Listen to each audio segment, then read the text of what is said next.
கம்ஃபர்ட்டாக இருக்குங்களா? இந்த கிளச் கால் எட்டுற அளவுக்கு இருக்குங்களா?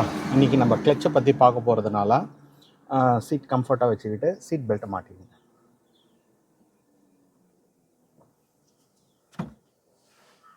இன்றைக்கி செகண்ட் கிளாஸ் இல்லையா? ஓகே, இந்த லெஃப்ட் லெக் எடுத்து கிளச்சில் வச்சுங்க. இந்த பெடல் எப்படி யூஸ் பண்ணுன்றதை நான் ஒரு முறை உங்களுக்கு சொல்லிடுறேன்.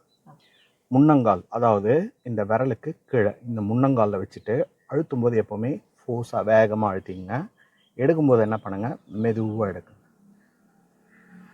எடுக்கும்போது முடிஞ்ச அளவுக்கு கால் பின்னங்கால் கீழே தரையில் வச்சு தேய்ச்சி எடுத்திங்கன்னா உங்களுக்கு அந்த ஸ்லோவாக எடுக்கிறதுக்கு ஈஸியாக இருக்கும். மெரிச்சு அப்படி பிடிங்க. ஓகே, ரெண்டு கையும் இன்னும் கொஞ்சம் கீழே ரிலாக்ஸாக வச்சுக்கிங்க. இப்போ நம்ம ரன்னிங்கில் பார்க்கலாம். ஃபஸ்ட் கியர் நான் போட்டுறேன். அந்த கிளச்சோட மூவிங் பாயிண்ட் மட்டும் நீங்கள் நோட் பண்ணால் போதும். ஆக்சிலேட்டர் தேவையில்லை. மெதுவாக எடுக்க ஆரம்பிங்க, ரொம்ப ரிலாக்ஸாக. அந்த மூவிங் வந்து எங்கே வருதோ அங்கே வண்டி வைப்ரேட் ஆகும்.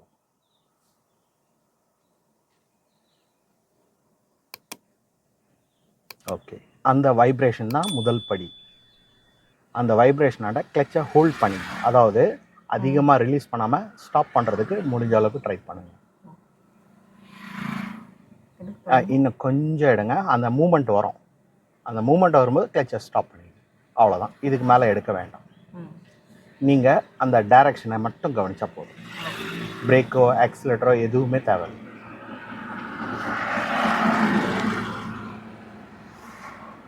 ஓரளவுக்கு மூமெண்ட் வந்த பிறகு கிளச்சை நீங்கள் முழுசாக எடுத்துடலாம். ஆனால் அது கால் மேலே வச்சுக்கோங்க. ஸ்டேரிங்கை கவனித்து அதை சரி பண்ணிக்கலாம். இப்போ இன்னும் கொஞ்சம் கிளச்சை எடுங்க, ஃப்ரீயாக, நல்லா ஃப்ரீயாக இன்னும் கொஞ்சம் எடுங்க. அப்படி முழுசாக எடுத்துகிட்டு இப்போ நம்ம ஆக்சிலேட்டரை படிப்படியாக கூட்டலாம். படிப்படியாக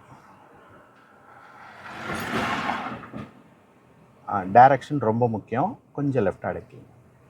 ஓகே, ரெடி. ஸ்லோ பண்ணி வேகமாக கிளச் அழுத்துங்க. ஓகே, இப்போ கிளச்சை ரிலீஸ்.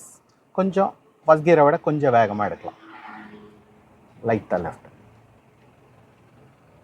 போதும், இதுக்கு மேலே அதிகமாக ரைட்டும் லெஃப்ட்டும் போக வேண்டாம். இப்போ நம்ம ஸ்பீடை மெதுவாக கூட்டலாம். அந்த வண்டி போயிட்டோம்.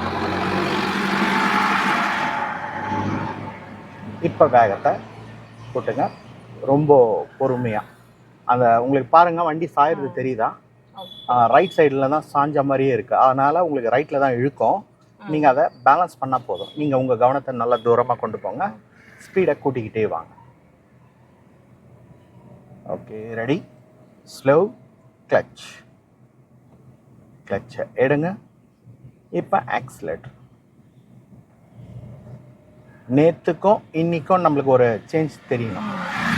கொஞ்சம் ஸ்லோவாக, மாடு கண்டிப்பாக மிரளும். அதனால் மாடு கிட்ட நம்ம போகாமல் கொஞ்சம் ரைட்டு. போதும் போதும் போதும். இப்போ ஸ்பீடு கூட லைட்டாக லெஃப்ட். ஸ்டடி, நேர் பாயிண்டில் வச்சுக்கோங்க. Okay, ready. Complete slow clutch. அந்த காலை எடுத்து பிரேக்கில் வச்சுக்கோங்க. இங்கேருந்து பிரேக் கொஞ்சம் அதிகமாக பின்னாடியும் பார்த்துங்க. இப்போ கொஞ்சம் பிரேக் லைட்டாக வச்சுங்க. இன்னும் கொஞ்சம் அழுத்துங்க. அந்த கோடு வரைக்கும் தான். இப்போ பிரேக்கை ரிலீஸ் பண்ணிடுங்க. முடிஞ்சது. இப்போ நமக்கு ஆக்சிலேட்டரும் வேண்டாம், கிளச்சும் வேண்டாம். கிளச் அப்படியே பிடிச்சிங்க. இப்போ நான் தேர்டில் போனதை நான் செகண்டுக்கு குறைச்சிட்டேன். ஆனால் டைரக்ஷன் கொஞ்சம் பாருங்கள், அதையும் பார்த்துக்கிட்டு இப்போ கிளச்சை மட்டும் எடுங்க. ஸ்பீடு தேவையில்லை, முழுசாக எடுத்துருங்க. இப்போ நமக்கு ஸ்பீடே தேவையில்லை.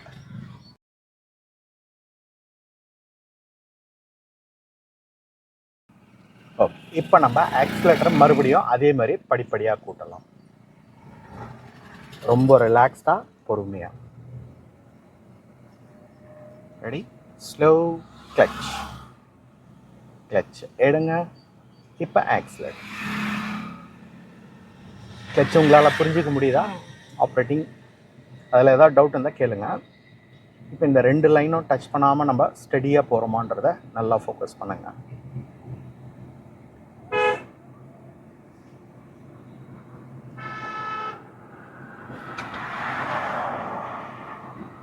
Okay, ready.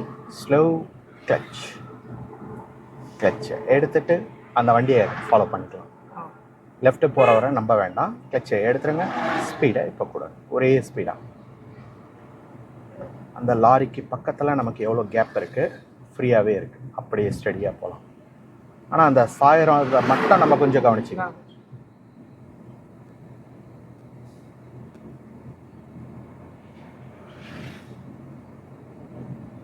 Horn one more. ஏன்னா பஸ்ஸு டக்குன்னு எடுத்தாலும் நம்ம ரோடுக்கு தான் வரும்.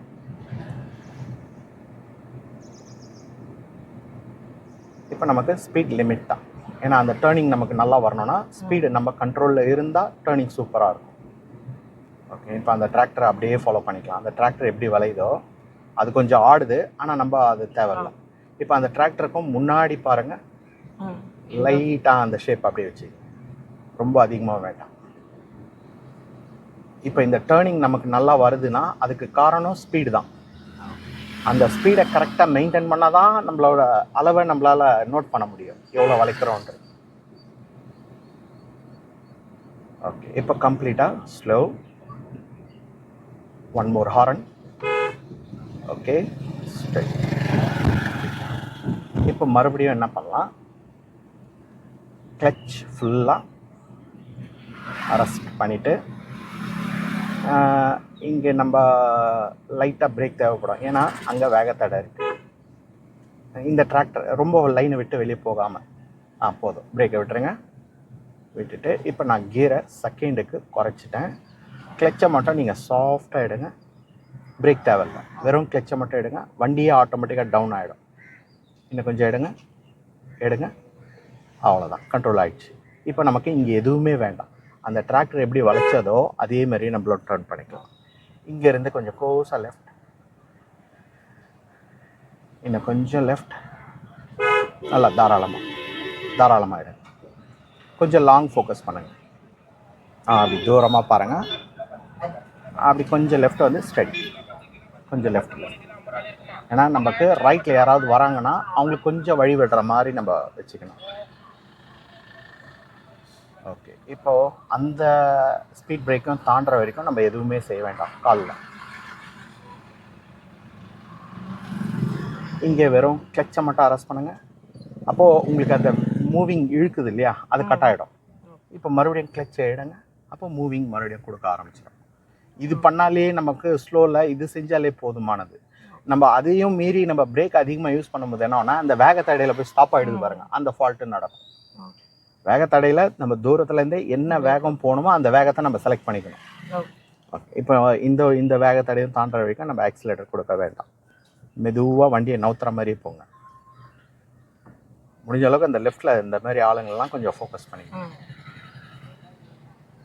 ஏன்னா பின்னாடி யார் வராங்கன்னு கவனிக்காமல் என்ன பண்ணுவாங்க, டக்குன்னு ரைட்டில் வந்துடுவாங்க. கொஞ்சம் ஸ்டடி. லைட்டாக லெஃப்ட்டு போகிற மாதிரி தெரியுதுங்களா, அதை ஸ்டடி பண்ணிங்க. அந்த டேர்னிங்கோட எண்டு வரைக்கும், அதாவது நம்மளோட ரோடு எவ்வளோ தூரம் தெரியுதோ அவ்வளோ தூரம் வரைக்கும் பாருங்கள். மாடை நம்ப வேண்டாம், அதனால் கொஞ்சம் நம்ம ரைட்டில் ஏறிக்கலாம். அப்படி ரைட்டில் போய் ஸ்ட்ரெயிட். இப்போ லெஃப்ட்.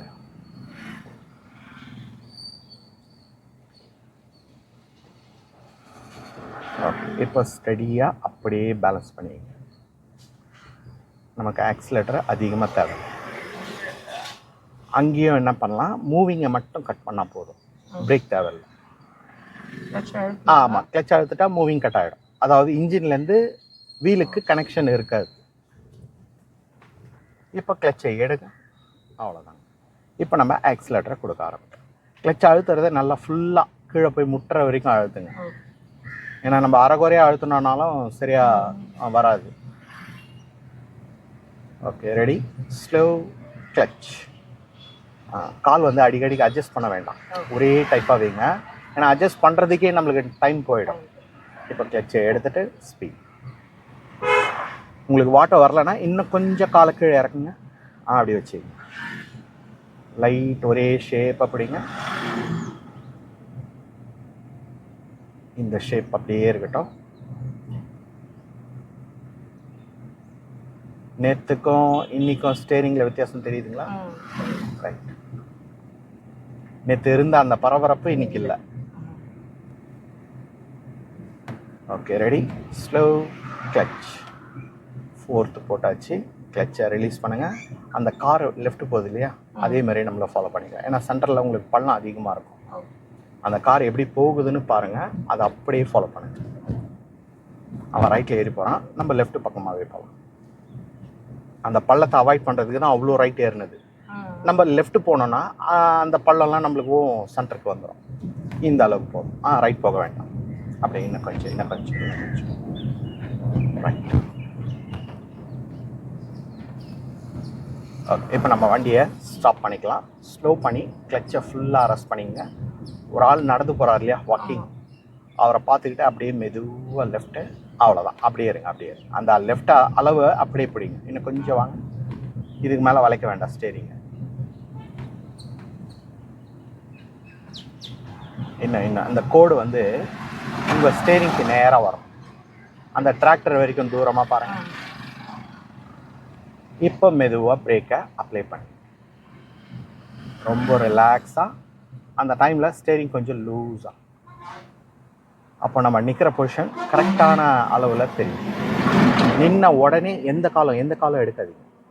எப்போவுமே வந்து நின்ன உடனே காலை ரிலீஸ் பண்ணோன்னா, சப்போஸ் நம்ம டவுன்லேயோ மேட்லேயோ நிறுத்தி இருந்தோம்னா வண்டி மறுபடியும் நவர ஆரம்பிச்சிடும். அது நம்மளுக்கே தெரியாது. அதனால் பிரேக்கும் கிளச்சும் அப்படியே பிடிங்க. முதல்ல என்ன பண்ணணும்னா, நம்ம 4th கியரில் வந்தோம் இல்லையா, நியூட்ரல் பண்ணிடணும். அதுக்கப்புறம் முதல்ல கிளச்சை விடுங்க. கிளச்சை முழுசாக எடுத்த பிறகு பிரேக்லேருந்து கால் எடுங்க. இதுதான் கரெக்டான ஸ்டெப். அதேமாரி சரி, பிரேக் எடுத்தால் வண்டி நவுறுதுன்னா நம்ம என்ன பண்ணணும்னா, ஹேண்ட் பிரேக்கை யூஸ் பண்ணிக்கணும். ஹேண்ட் பிரேக் யூஸ் பண்ணிட்டு தான் பிரேக்லேருந்து கால் எடுக்கணும்.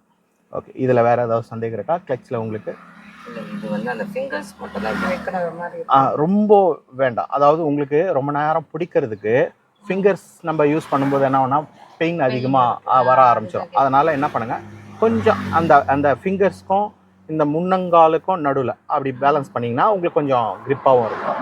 நீங்கள் அழுத்தி ரொம்ப நேரம் பிடிக்கிறதுக்கும் ஈஸியாக இருக்கும். ஏன்னா ரொம்ப நம்ம மேலேயே எடுத்துகிட்டு போயிட்டோம்னா நம்மளால் கால் கீழே ஊண்ட முடியாது. அதனால் அதையும் கொஞ்சம் பார்த்து. இப்போ மெரிங்க, இப்போ கம்ஃபர்ட்டாக இருக்கா? ரைட், அப்படியே வச்சுங்க. இப்போது நான் ஃபஸ்ட் கியரை போட்டுட்டேன். அந்த மூவிங் பாயிண்ட்டை நோட் பண்ணுங்கள். ரொம்ப ரிலாக்ஸ். ஒரு ஆஃப் கிளச் வரைக்கும் இருக்காது. அதுக்கப்புறம் அந்த வைப்ரேஷன் தான் நம்மளுக்கு அடையாளம். அங்கே ஹோல்ட் பண்ணிங்க, அவ்வளோதான். அங்கே ரிலீஸ் பண்ணாமல் இருந்தாலே வண்டி ஆஃப் ஆகாமல் ஈஸியாக வண்டி மூமெண்ட்டுக்கு கொண்டு வந்துடலாம். அதுக்கப்புறம் டைரக்ஷன் பார்க்கணும். டைரக்ஷன் எப்படி இருக்குது பாருங்கள். கொஞ்சம் ரைட்டில் இருக்கு இல்லையா, அதை சரி பண்ணிக்கிட்டு ஸ்டேரிங்கை மறுபடியும் நேர் பாயிண்டில் வச்சுக்கிட்டு இப்போ ஆக்சிலேட்டரை மெயின்டைன் பண்ணலாம். படிப்படியாக மெதுவாக. Ready, slow clutch. கிளச்சை எடுத்துட்டு லைட்டாக, ரொம்ப வேணாம், ஓரளவுக்கு வண்டி நம்ம ஸ்டேரிங் நேர் கொண்டு வந்துட்டோன்னா அந்த அட்ஜஸ்ட்மெண்ட்டை நம்ம குறைச்சிக்கணும். ரைட்டில் தான் போகுது.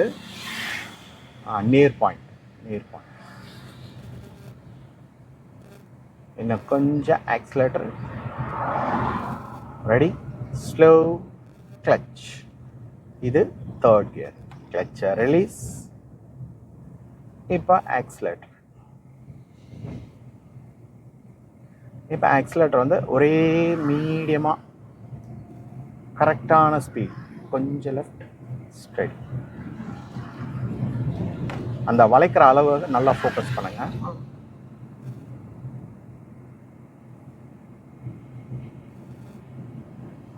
Okay, ready, slow clutch.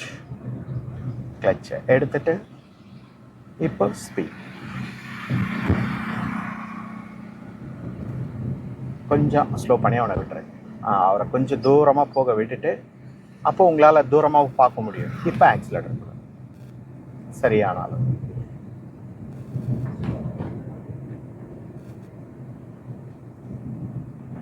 கொஞ்சம் லெஃப்ட்.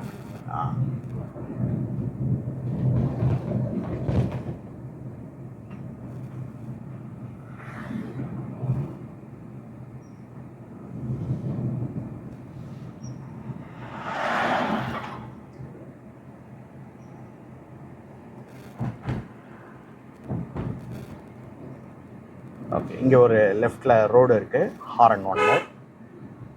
முடிஞ்ச அளவுக்கு நம்ம ஸ்பீடை கண்ட்ரோலாக வச்சுக்கணும். நேரம் அதே டயரை பார்த்து குலைச்சிட்டே வரும்.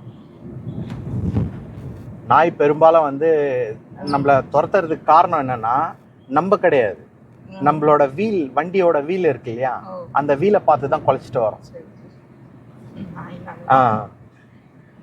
ஓகே, இப்போ ஸ்லோ கிளச் அரெஸ்ட் பண்ணிவிட்டு அந்த காலை எடுத்து பிரேக்கில் வச்சுங்க. லெஃப்டில் ஒரு சிக்னல் போர்டு, அந்த இடத்துல வண்டியை ஸ்டார்ட். ரொம்ப ரிலாக்ஸாக லெஃப்ட் வாங்க. டைம் நிறைய எடுத்துங்க, அந்த இந்த ஆப்லிங் வராமல் இருக்கட்டும். கொஞ்சம் பிரேக்கை விடுங்க, இன்னும் கொஞ்சம் டைம் எடுத்துங்க. அந்த கிராஸாக இருக்கு இல்லையா, அந்த ஃப்ரண்ட்டு நல்லா வந்த பிறகு, அப்படி வந்த பிறகு இப்போ நேராக கொஞ்சமாக, அதேமாரி பார்வை தூரமாக, உங்களுக்கு லெஃப்ட்டும் நல்லா கிளியராக தெரியும். கம்ப்ளீட்டாக ஸ்டாப் ஆன பிறகு அப்படியே இருங்க, எந்த காலம் எடுக்காதீங்க. முதல்ல கியரில் கை வைங்க. இப்போ நம்ம 4th வந்தோம், இங்கே இருக்குது 4th, நியூட்ரலுக்கு வரணும். ஜஸ்ட் அப்படி நியூட்ரல் வந்த பிறகு கியர் லிஃப்ட்டை விட்டுருங்க. அதுக்கப்புறம் கிளச்சை விடுங்க, ஃபைனலாக பிரேக்கை விடுங்க. சூப்பராக ஓட்டுறீங்க, நல்லா புரிஞ்சுக்கிறீங்க. இதே கவனத்தோடவே நம்ம இன்னும் ஒரு 2-3 நாளைக்கு எஃபெக்ட் கொடுத்தோன்னா நம்மளுக்கு இன்னும் நல்லா சீக்கிரமாக டிரைவிங் வந்துடும். நாளைக்கு உங்களுக்கு நான் கியர் சொல்லி கொடுத்துறேன். கியரும் நல்லா வந்த பிறகு தான் நம்ம டிராஃபிக்கை பற்றியும் எங்கெங்கே எப்படி ஓட்டணுன்றதை பற்றி நம்ம அதிகமாக ஃபோக்கஸ் பண்ணி ஓட்ட போகிறோம். இந்த 3 நாள் போதும் டிரைவிங், அதாவது வண்டியை கற்றுக்கிறதுக்கு 3 நாள் போதும். மீதி அந்த 7 days பார்த்தீங்கன்னா கம்ப்ளீட்டாக நம்ம வெளியில் எப்படி ஓட்டணுன்றது தான் அதிகமான ஃபோக்கஸ் கொடுத்து நம்ம கற்றுக்கணும். டிரைவிங் கற்றுக்கிறது பெரிய விஷயம் கிடையாது, டிரைவிங் வந்துடும். ஆனால் டிராஃபிக்கை கற்றுக்கிறது தான் பெரிய விஷயமா இருக்கும். ஏன்னா ஒருத்தர் வராரு, ஒருத்தர் போகிறாரு அப்படின்னா அவங்க என்ன மனநிலையில் வராங்க, எப்படி அவங்க என்ன கவனத்தோடு போகிறாங்கன்றதை நம்மளால் கெஸ் பண்ணவே முடியாது. அதை தான் இப்போ நம்ம லேர்ன் பண்ணணும். ஓகே, இன்றைக்கி இந்த அளவுக்கு போதும். நாளைக்கு நம்ம கியரை பற்றி பார்க்கலாம். தேங்க்ஸ் ஃபார் வாட்சிங். அடுத்த வீடியோவில் நம்ம பார்க்கலாம். பாய்.